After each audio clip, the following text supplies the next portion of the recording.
Hey everybody, this is the Sliders Review, and I'm here today to talk to you about Peter Pan, the 2003 movie.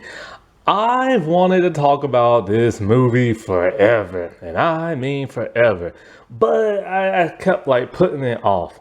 And then when Disney Plus made that abysmal live action movie, I was gonna talk about it then, but I kept forgetting and putting it off. Because I've been wanting to talk about this and the Neverland movie and stuff. This right here is definitively the best adaptation of Peter Pan ever. And I mean ever. It's the best like live action movie. It's better than the animated movie. Peter Pan and the Pirates come very close to this. Like, that's like my number 2 favorite and stuff. And Hook comes in at 3rd. And then Neverland comes in at 4. And then everything else is just everything else. But this right here, and I mean this movie right here, my God, my God, my God. If you were ever looking for like a more perfect Peter Pan adaptation, it's this movie right here. Like the way the characters act, the way the characters look, the motivation in the movie. Yes, they tweak some things here and there and they add in like a new character and stuff. Like, but it's still amazing and it's still good. There's only really one, maybe 2 problems I have with this movie. And that is, it would have been nice if they would have added a bit more diversity and stuff. Because this is the early 2000s. They could have made at least one of the Lost Boys a different color, similar to what they did in Peter Pan and the Pirates, like twins. One twin was black, one was white in like the animated series. They also, Billy Dukes was, I don't know what race he was in the animated series. But he has some dark brown skin. They could at least done that with one of the pirates. Now they do have 2 black pirates, but they don't have no speaking words or nothing like that, no dialogue and everything. And so it would have been nice to have a bit more diversity.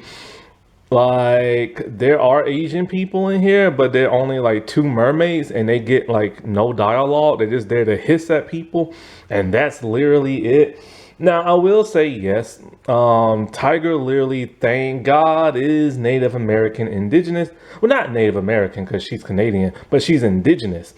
And so, like, thank God for that. Now, as for her tribe, I have no idea if they are or not. Because this was filmed in, like, parts of Australia and New Zealand. And so you just never know. You know what I'm saying? But thank God they found the Canadian indigenous person to play her. But it would have been nice. But she doesn't have that much to do in the movie or that much dialogue. So it would have been nice to, like, you know, have a bit more diversity. However, the biggest complaint I have with this is the Lost Boys and the Pirates. There's no real character development or defining moment with them. Like, here's the thing. What I mean by that is that their personalities are all the same. When it comes to that, the Lost Boys, you only know the difference between them because of the way they look. They rarely say their names, so you kind of forget who's who, but you can kind of remember, okay, the boy with the curly hair is Curly. I think Nibbles is like the big one. And of course, twins are the 2 twins and everything. But then it's like, you know, Nibs and Slightly, I kind of forget who's who. Because their personalities are all the same. There's nothing that defines them as being different like it was in like the Fox Kids animated series. Same thing with the Pirates. With the Pirates, the only difference is Smitty and Hook. But everybody else has the exact same personality. They just look different and stuff. And so it would have been nice if they could have had some type of character trait that made them different, something that made them stand out. It's kind of like the 2011 Three Musketeer movie.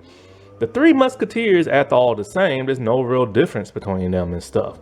So that's my only real huge complaint. Other than that, I think the movie is perfect, except for two CGI scenes that look like cartoons. So with this movie being near perfect, near flawless, having rave reviews from critics from back in the day that gave it positive reviews, and like even people of the day giving it positive reviews with a well-placed cast and everything, visuals and setting and everything like that, the movie was a box office bomb. Sadly, yes, sadly, it had a budget of like 130 million and only made 120 million at the box office. And so you're kind of wondering yourself, okay, with all these rave reviews and nominations for awards and one of the people winning and all this other stuff, what derailed it? Well,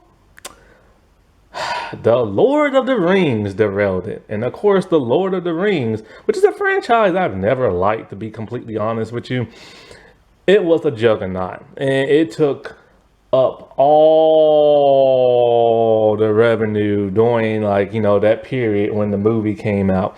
Also, Cheaper by the Dozen, the first remake of it came out, and people was very curious about that. And that is a very good movie, the first Cheaper by the Dozen. Every other Cheaper by the Dozen, I don't like the second one. I don't like the remake. In fact, I didn't even really watch the remake. I just flipped through it so I could find the Daniel twins and see what they look like now, because it's been a while since I've seen them, and I haven't seen Cynthia since like the 90s. And so I was just really curious. I was like flipping through the whole movie just to see them, and they're barely in it. And so yeah, this movie just flopped at the box office big time. It did not make its money back. And so Universal was not happy, and that was that. And so originally this was supposed to be like a Disney movie and stuff like that. Now, the reason for this movie even getting made is simple. Harry Potter. Harry Potter just came around and everybody was going gaga for it. And so every other studio was looking for a Harry Potter like replacement type thing so they could compete.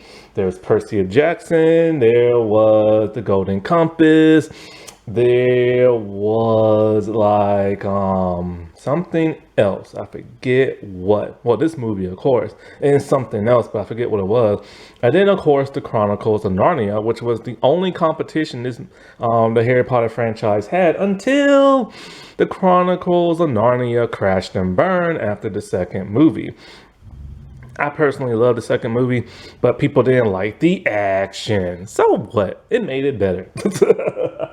Now, what's funny about this, especially about Harry Potter and the Chronicles of Narnia, is that, originally for the role of Wendy, Emma Watson and Brie Larson originally auditioned for it, even though they're not British. And so, they auditioned for it and they lost. And then Anna Popplewell, she auditioned for Wendy and she did not get it. But by accident, she was reading her lines with her little brother, Freddie Popplewell. And so the casting people liked Freddie so much, they cast him.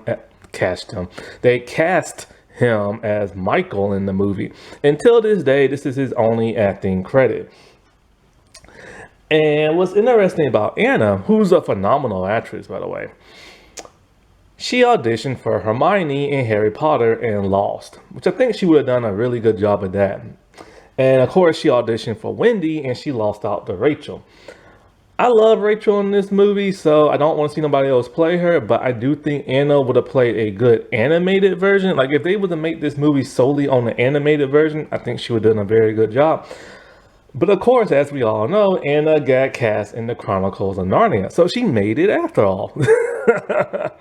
This movie was directed by that P.J. Hogan, and because of the box office bomb, it really hurt his career. He's only had 4 projects after this that I read on Wikipedia. 2 movies, 2 television shows.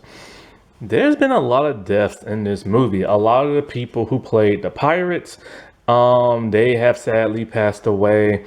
May they rest in peace. Um, the actress, I think her name is Lana Redgrave. She sadly passed away. And the two producers of this movie sadly passed away. I'm not quite sure how to pronounce his name. Try to do the best I can. Muhammad Al Fayed.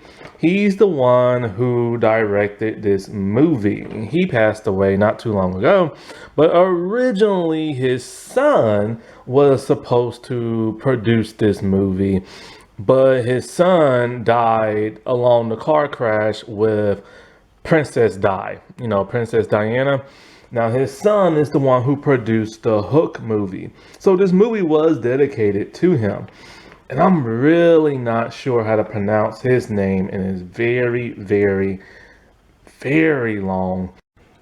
Aman El bin Muhammad Abdel Mina M. Fade. I'm not sure if I even came close to like pronouncing that, but yeah, he died in a car crash and couldn't produce this movie, and he wanted to. He produced the Hook movie and stuff, and Hook's a very good movie. It depicts an adult Peter Pan who goes back to Neverland, and so sadly, may they all rest in peace. The cast in this movie, my God, is phenomenal. Like, I love the cast in this movie so much. And I mean, like, so much. Like, Jeremy Sumpter, he plays that of Peter Pan. And he has this very young, boyish charm to him. And he is the first male to play Peter Pan, the kid version, in live action. Of course, Robin Williams, may he rest in peace, played an adult version, because every other version that was like live action was always played by a female. And he has this boyish charm to him. He has this naivete. He has like his outfit is really cool. It's basically overalls that's cut off to the knees and it's made of leaves. That's so Peter Pan looking. There's even like a little acorn thing attached to his outfit. He doesn't wear no hat. Thank God for that, because I've always hated that hat. And his hair is just kind of like bushy, curly blonde. And I remember in Peter Pan and the Pirates, it was in the ponytail, like the cartoon movie, not movie, cartoon show. And so, like, he has this teeny tiny little dagger, but he also fights with swords, and he is barefooted. His fingernails are like dirty, and his feet are dirty because he's just a rambunctious type boy. He loves adventure. He loves hearing stories about him. He loves fighting the pirates. And one thing I'm so glad they did in this movie, they showed that he forgets things a lot. And I mean a lot. He will literally forget within seconds, if not minutes and stuff. Because that is who Peter Pan is. He's been away at Neverland for so long, and I don't know exactly how old Peter Pan is. He's got to be at least over 50 or 100 years, give or take. But he has the appearance of a boy because that immortality that he has in Neverland. And so because of that, and he stays stuck in that of a kid who hasn't aged. Like many kids, they forget over time, and he literally forgets everything. I also love how they show his jealous side. Like, it's evident he has a crush on Wendy when he first meets her, and when he sees her brother, he does not like him because that's utter competition for him. And, he's just this adventurous little guy who just loves to have fun. And who doesn't? Who wants to grow up? Nobody wants to grow up, man. It sucks. Like, adult life just sucks. And in this movie, they emphasize a lot on wanting to grow up and him not wanting to, and him literally telling Wendy, so I guess I'll grow up. I guess I'll get a job. I'll work at a desk and everything. And, and he doesn't like that idea and stuff. And it's literally a debate those two have over and over about her wanting to go home and grow up and him just wanting to stay there and have fun. And I think that's just like one of the like most it's a real debate they have. Like it's not just like glossed over like other adaptations. Like he literally has a debate with her and stuff like that. And he doesn't like anything that has to do with growing up. And of course, falling in love is one of those things. And I love how they portray it in this movie because he does have a crush on her. But then once he realizes, he gets like frustrated and upset, which is something he does a lot. Like he does get frustrated and upset to where he will banish you and stuff. I also love how like in this version, he is connected to Neverland. Because, like, I think in the original story, because, like, he tells Wendy and them, like, how him and the Lost Boys got there. Basically, it's little babies that fall out their cribs and can't get back in. And those are boys, which is why he has Lost Boys. And she asks, well, where the girls at? And he's all like, girls are too smart to fall out of their cribs and everything. And so, like, and that is the story of Peter Pan. He fell out his crib, he wandered around.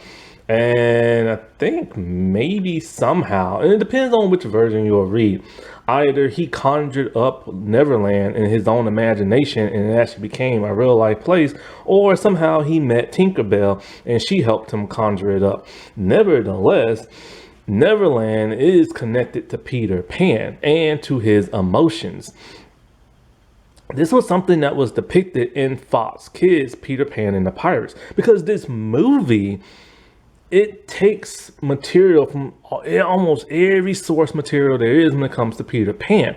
It takes source material from the play, from the novel, from Fox Kids' Peter Pan and the Pirates.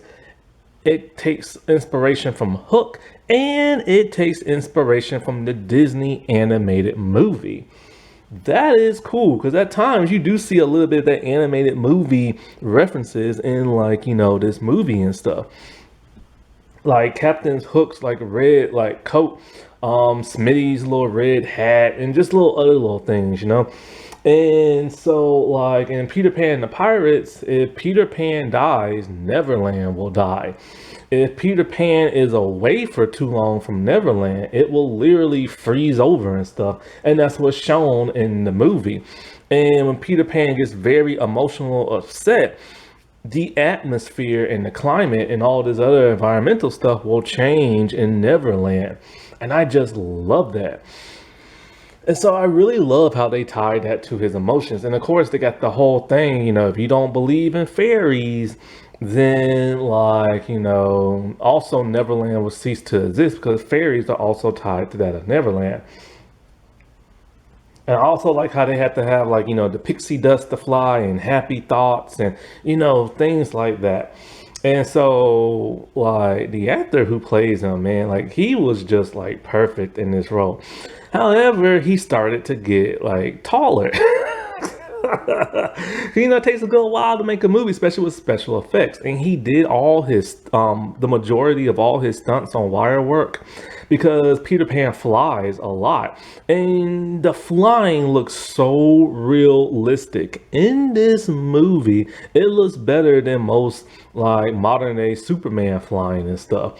And it's all on wires, and he was just flipping around. I like the behind the scenes stuff. He's like flipping around on wires and all this other stuff. He's literally just having fun making this movie, and he had to practice for like 5 months of like fencing and sword fighting for 5 hours a day, doing that and gymnastics and lifting weights and stuff like that.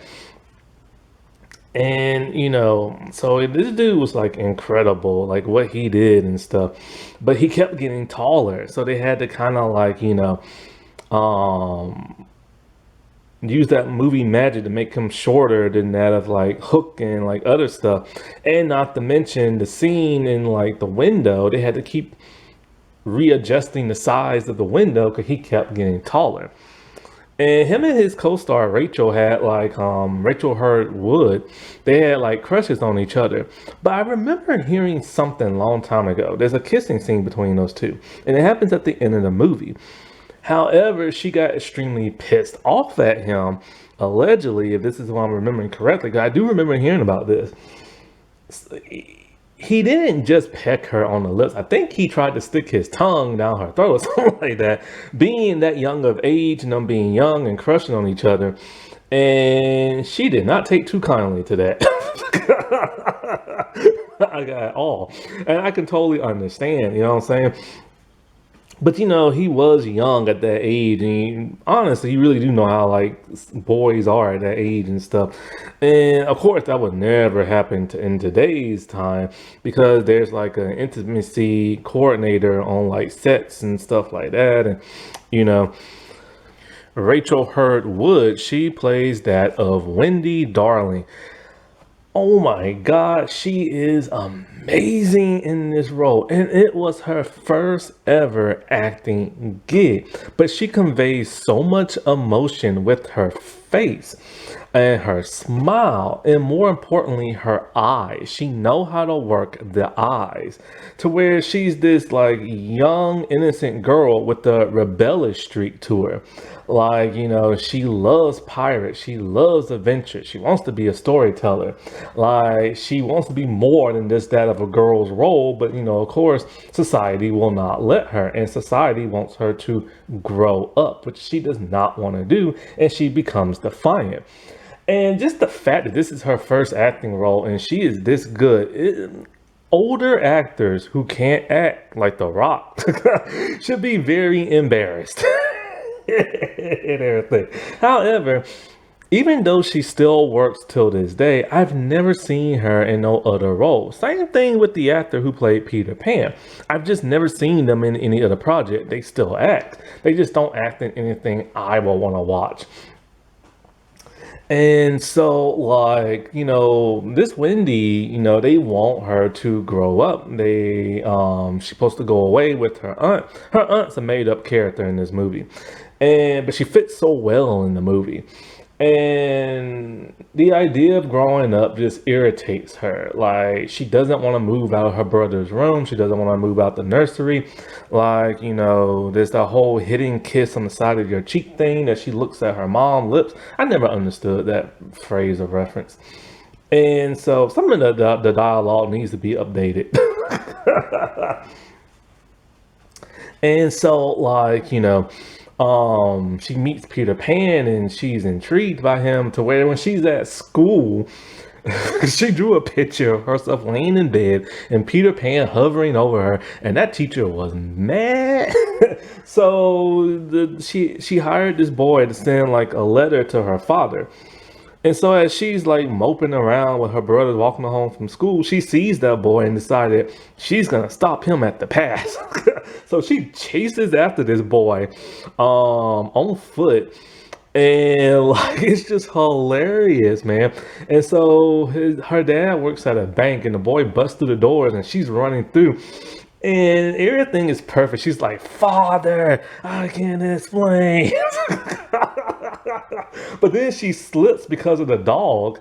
And it's a great Dutch angle. This movie has two Dutch angles, which I love. I don't care if people don't like Dutch angles or not. Dutch angles are supposed to open your eyes and you're supposed to take in what you see from a different point of view. It's refreshing. It takes you out the norm and everything. And so she's just slipping into sliding and boom, screws her dad's chance up of trying to make small talk with his boss. To where he forces on her that you're gonna grow up and this and that. And this is when she meets Peter Pan and like, you know, he lost his shadow, and I love the shadow scene. Like when I saw the shadow scene in the movie, I assumed it was CGI. No, they had the actor literally stand behind like a light or in front of a light or whatever and like act out all the scenes. So he had to play himself, then he had to play his shadow and mimic it up to however he did it. Then he has to pretend to be Millicent. And he had to dress up in women's clothing and act out all her parts as she's doing it at the same time to get that synchronized like choreography right and everything. When I say that dude worked his butt off, I mean he worked his butt off. And so, of course, she sews up like, his shadow to his feet. Now, his shadow's weird. His shadow has spiky hair, but he doesn't. And so, like, she is boy crazy. And I mean, she is boy crazy and stuff. Like, she's all into Peter Pan and wanting to kiss him and everything like that. And he doesn't even know what that means. So she tricks him by giving him like a thimble. And so like he gives her like, an acorn and stuff. And then she's like, I want to give you a real kiss. And so he doesn't know, but he's closing his eye about to do it. And then in comes Tinkerbell and stuff.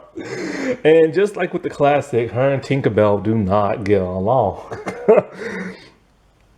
And so he convinces her to come to Neverland with him and like just like run away and just be free and everything.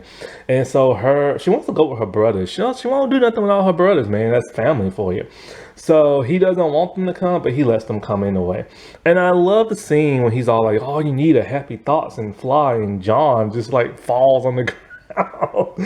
The actor who plays John, this was also his only acting role as well. It's quite a shame that both him and the dude who played Michael and the actress who plays Tiger Lily, these were their only roles whatsoever. And so like, I love the sequence when they're flying to Neverland because the parents see that and they're worried and everything. And, that the kids are gone and they think they ran away. And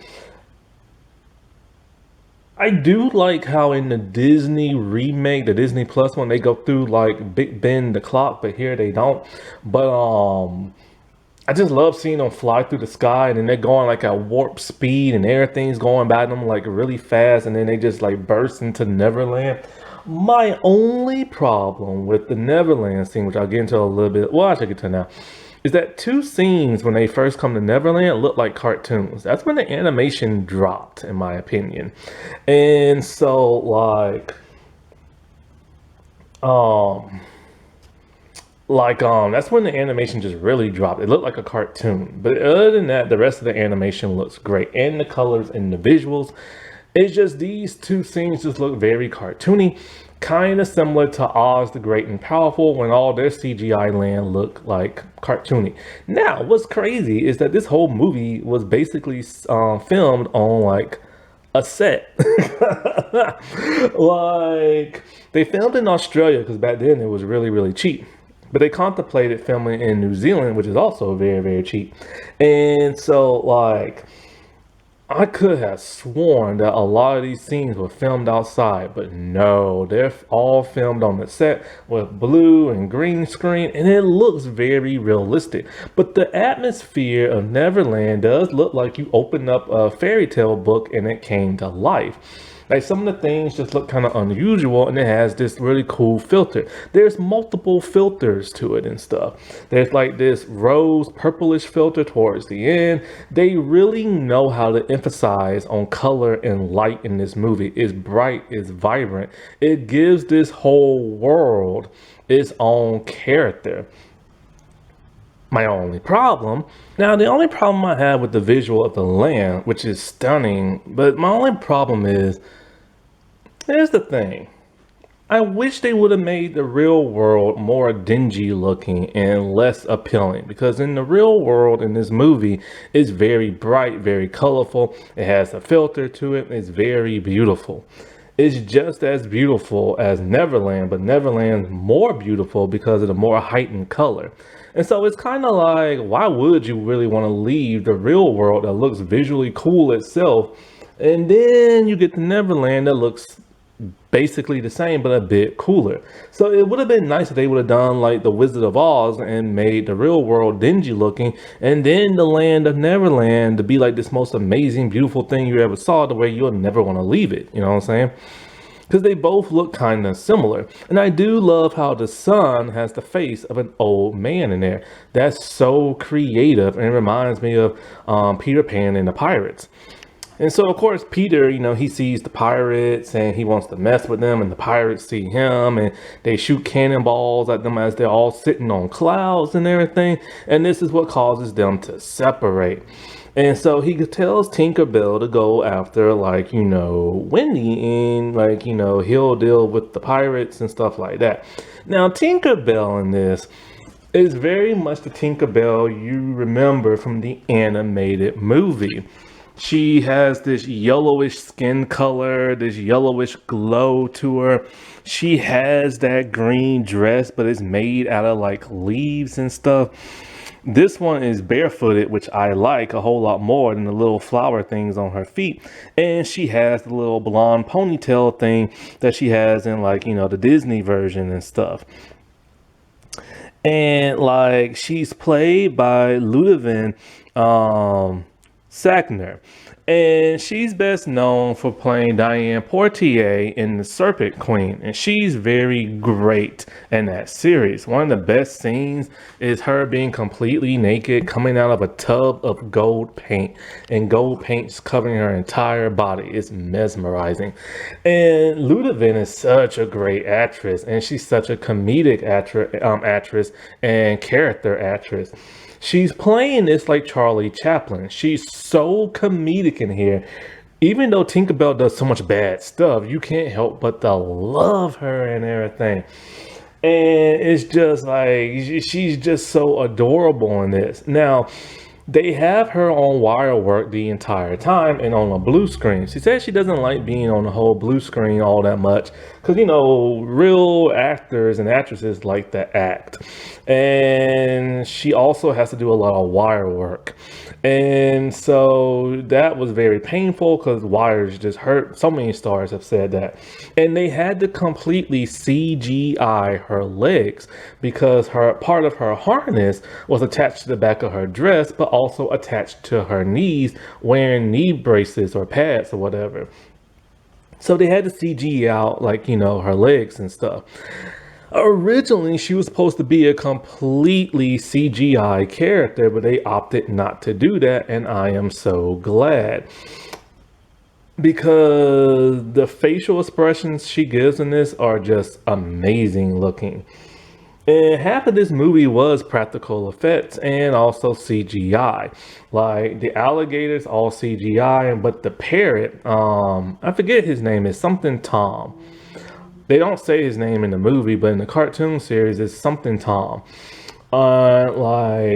He's a prosthetic parrot. Or not a prosthetic, but an animatronic parrot and stuff. And he's ugly looking. But Tinkerbell, whole thing is she hates Wendy. See, fairies in here are only supposed to have one emotion that they can hold at a time because they're so tiny. And so she is jealous because every girl in Neverland loves Peter Pan. So she doesn't like the idea of competition. So she is constantly, trying to she gets the Lost Boys to shoot her down with an arrow.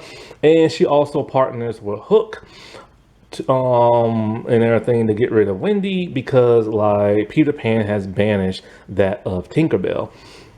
As for the Lost Boys, they're just Lost Boys who aid Peter on his adventures. They all have the same exact personality. There's nothing different about them other than the way they look. One is Tibbles and one is Nibs. One is Slightly and the other one are the twins. Slightly is the only one who talks more, but sadly this is his only acting role. Nibs get a little bit more dialogue and that's about it. They just literally have the same exact personality and they just go along with whatever Peter wants to do, and they're just a bunch of fun-loving guys, and they want Wendy to be their mother and stuff like that. They later leave Neverland along with Wendy and get adopted by the Darlings and Mrs. Millicent. Now, I've said this before when it came to that of the Disney Plus remake when they had Lost Girls. If you know me, I love diversity. I'm all for wokeness. I'm all for whatever, changing older characters to fit a new, like, modern day. But I had a problem with them making Lost Girls because the whole idea of Wendy coming into Neverland defeats the purpose of, like, the Lost Girls. See, the whole thing about Wendy and Peter is that Peter loves the idea, yes, of her telling stories about him, but he wants her to play the role of mother to that of the Lost Boys, and he plays the role of father. Because, originally Peter's like their best friend, and he's kind of like a brother figure to them, but then he later becomes like their father and their leader.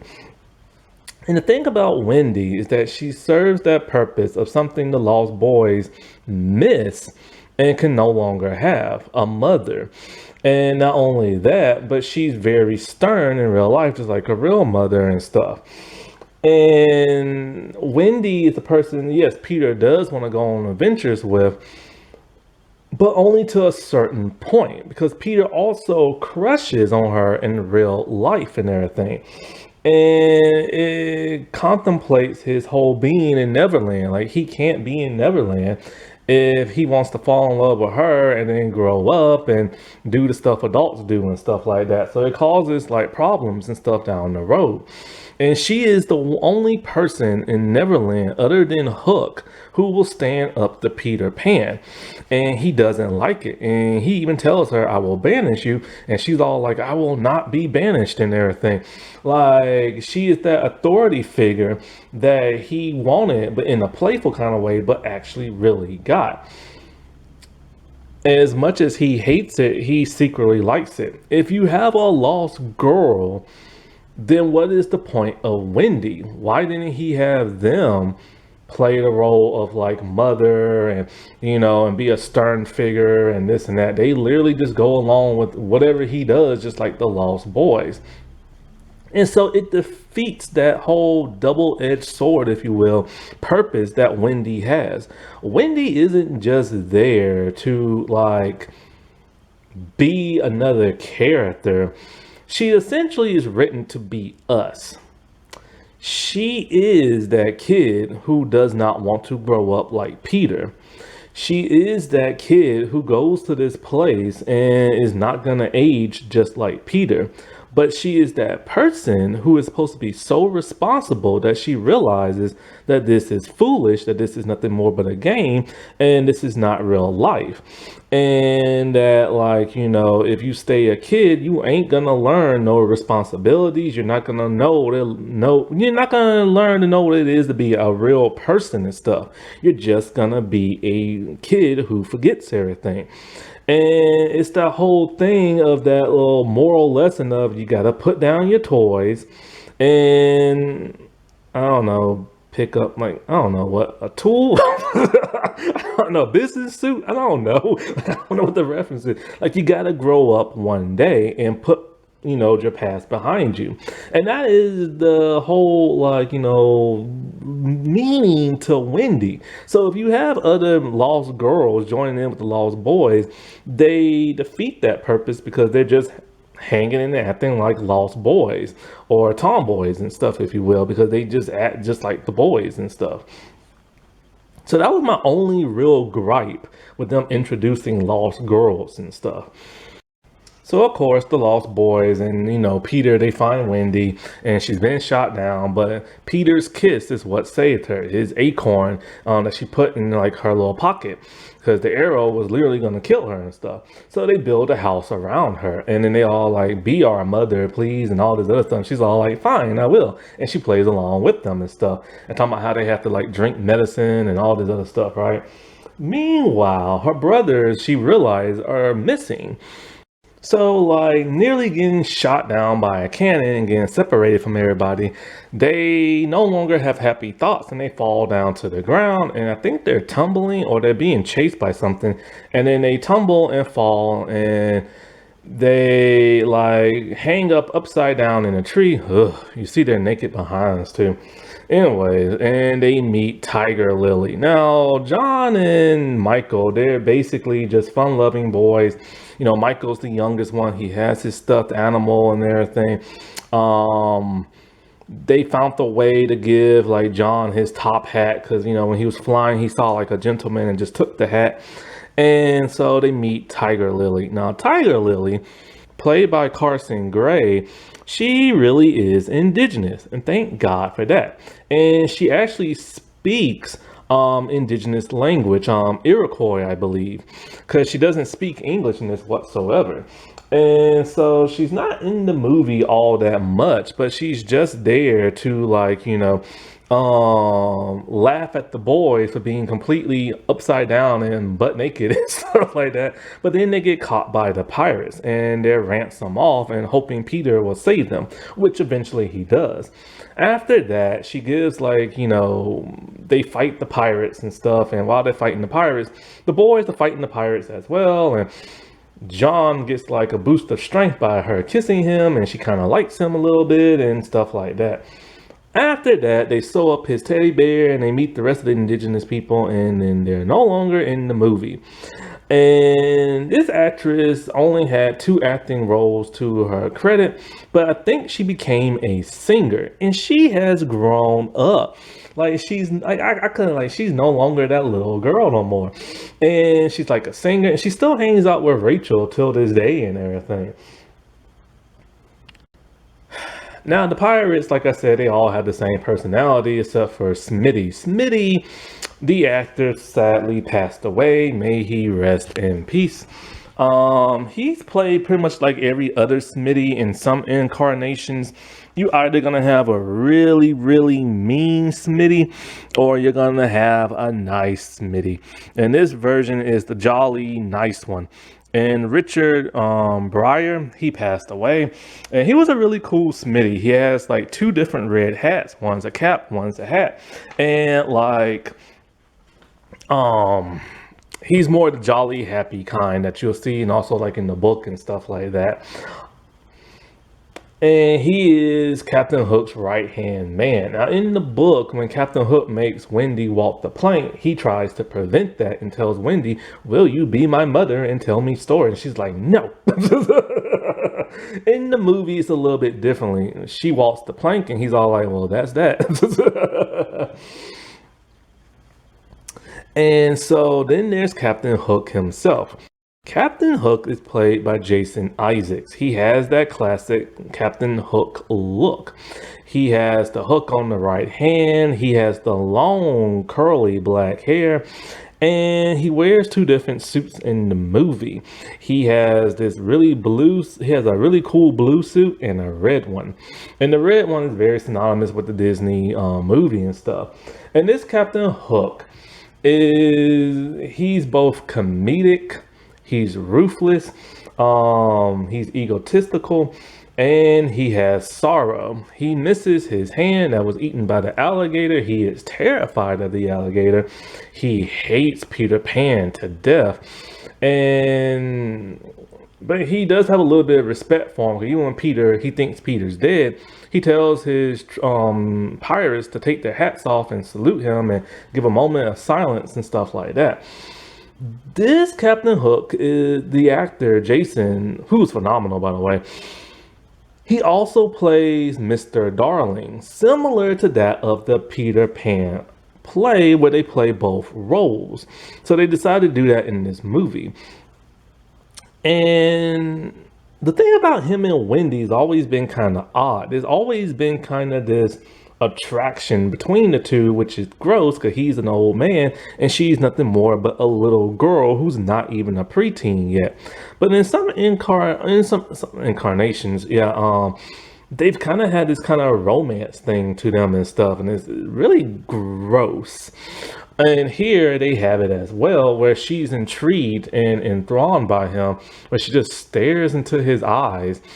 And some people feel like the reason for this and other reasons is because he looks like her father, that maybe she's attracted to him and like drawn to him, but she doesn't respect her father, because when her mom's all like, your father is a brave man, she's like, brave him? Like, she doesn't see that, you know what I'm saying? But nevertheless, she likes the idea and flirts with the idea of like being a pirate, red-handed Jill and everything. So he woos her and everything about, oh, we can make you a pirate and you can tell stories and like all this other stuff and blah, blah, blah, blah, blah. And of course, it's to lure her back to the hut, to where the pirates like, follow her and stuff. And of course, Hook, instead of a bomb like the animated movie, is poison like in the book. So he poisons the pretend medicine of like that Wendy gave Peter. And so when Peter and Wendy are having this huge fight and everything, like, she storms out and he poisons the medicine. What's the medicine? Nothing more but liquid water pretending to be medicine. So when he wakes up from like his nap, he's about to drink it until Tinkerbell rushes in and saves his life by drinking the medicine. And after doing that, she dies and everything. And when she dies, she turns like a pale color.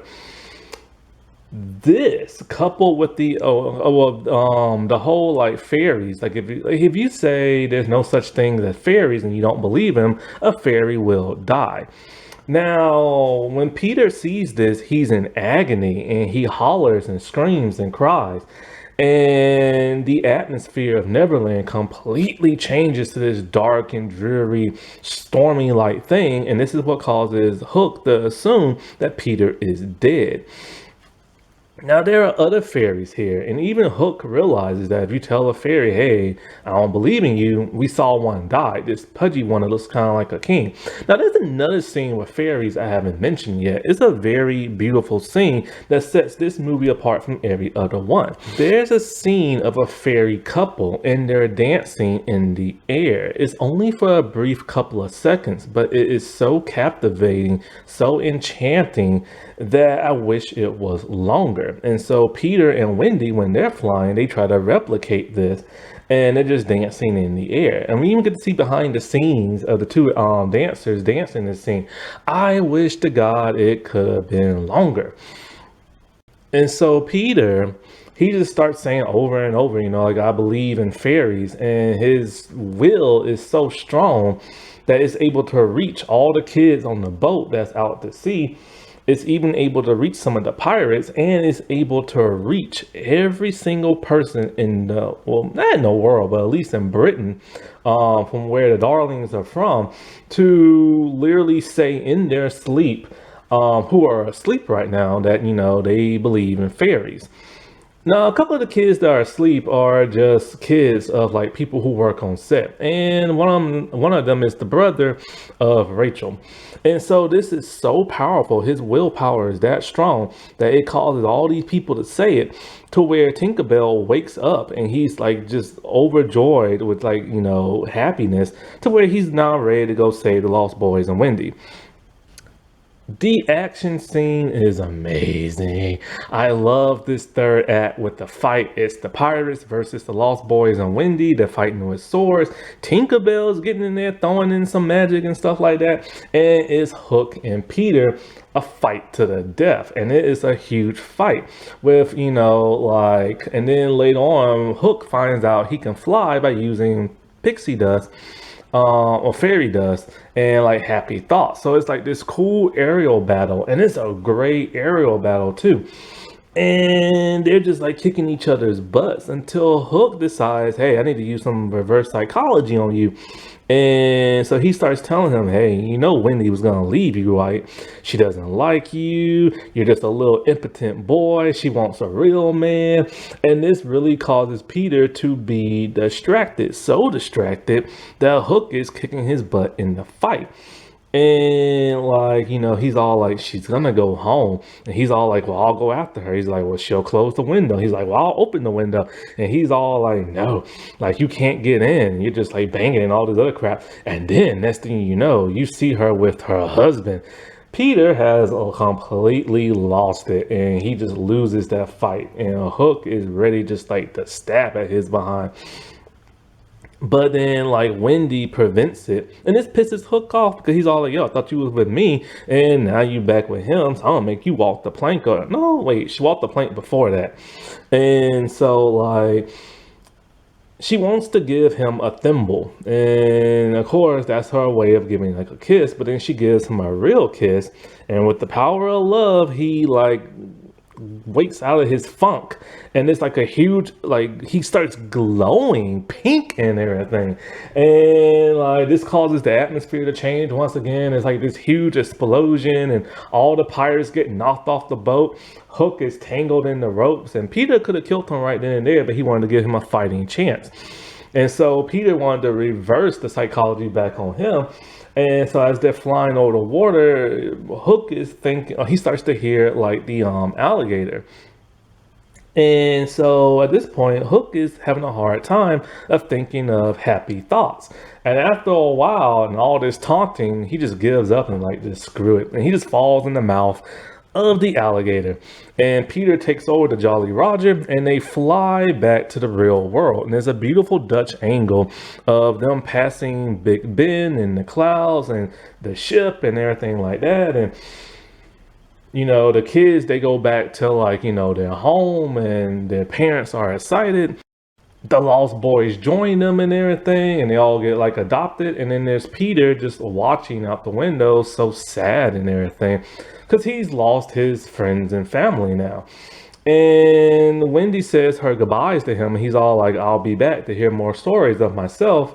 And he'll never forget her. But he does forget her, which also happens in the novel. And so we get a flash forward scene.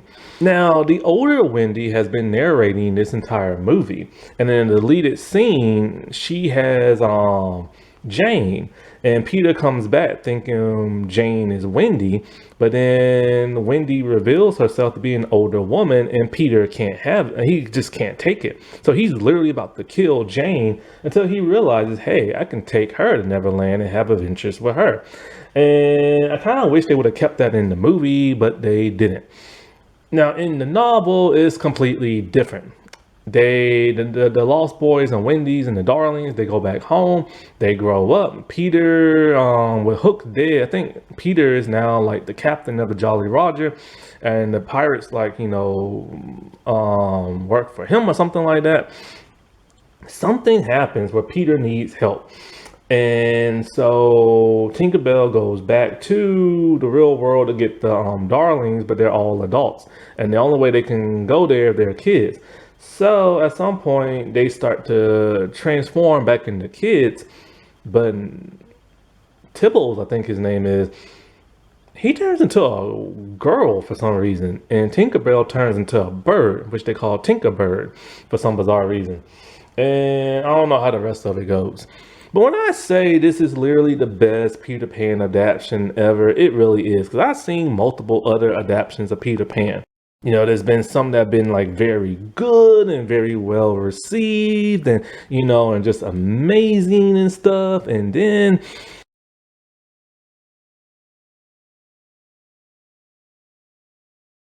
you get others that are utter crap. And I mean utter crap. But this really is a box office bomb. But if it wasn't for the Lord of the Rings, man, I'm telling you, this could have made some bank at the the box office, because so many people love this movie to death. It emphasizes everything that makes Peter Pan novel Peter Pan and everything. Alrighty, well, I'll talk to y'all later. Bye.